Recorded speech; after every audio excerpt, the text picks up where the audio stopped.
নাচলে কৃষি ইউনিটের আওতায় কৃষি, মৎস্য ও প্রাণী সম্পদ খাতের সফল উদ্যোক্তাদের সম্মাননা প্রদান করা হয়েছে।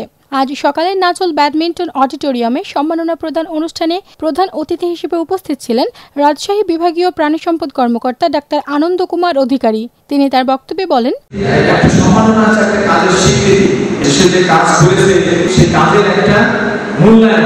এই মূল্যায়নের ফলে কি হলো যে আপনার একদিকে যখন আপনার কাজ করার আরো আগ্রহ বেড়ে যাবে, আরেকটা বিষয় হচ্ছে যারা এখনো এটা পায়নি বা তাদের ভিতরে একটা আগ্রহ আসবে যে আমাকে এই মূল্যায়নটা পেতে হবে, আমাকে এই স্বীকৃতি দেবে, তখন তিনি তার কাজে আরো বেশি আগ্রহী হবে, একাগ্র হবে।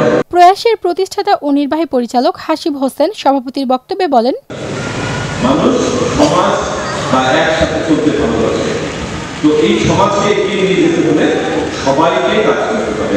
আগামী দিন আমাদের সকলের, আগামী দিন আমাদের মানুষের, আগামী দিন বাংলাদেশের হয়ে উঠবে।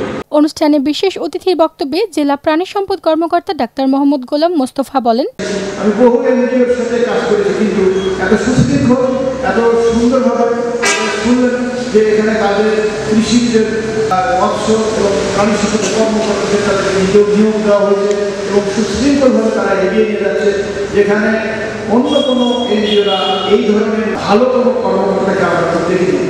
প্রয়াসের কনিষ্ঠ সহকারী পরিচালক ফারুক আহমেদের সঞ্চালনায় অনুষ্ঠানে আরও বক্তব্য দেন নাচল উপজেলা প্রাণী সম্পদ কর্মকর্তা ডাক্তার মোহাম্মদ কাউসার আলী, সিনিয়র উপজেলা মৎস্য কর্মকর্তা মোহাম্মদ ইমরুল কায়েস, প্রাণী সম্পদ কর্মকর্তা ডাক্তার রাজিন বিন রেজাউল, কৃষি কর্মকর্তা মোস্তাফিজুর রহমান ও মৎস্য কর্মকর্তা আব্দুর রাজ্জাক।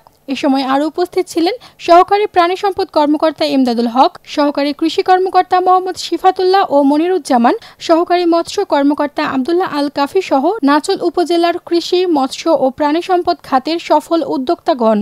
অনুষ্ঠানে মোট 6 জন উদ্যোক্তাকে সম্মাননা প্রদান করা হয়। সম্মাননা হিসেবে নগদ অর্থ, সার্টিফিকেট ও ক্রেস্ট প্রদান করা হয়। উল্লেখ্য, পল্লী কর্ম সহায়ক ফাউন্ডেশন PKSF এর সহায়তায় সম্মাননা অনুষ্ঠানের আয়োজন করে প্রয়াস মানবিক উন্নয়ন সোসাইটি।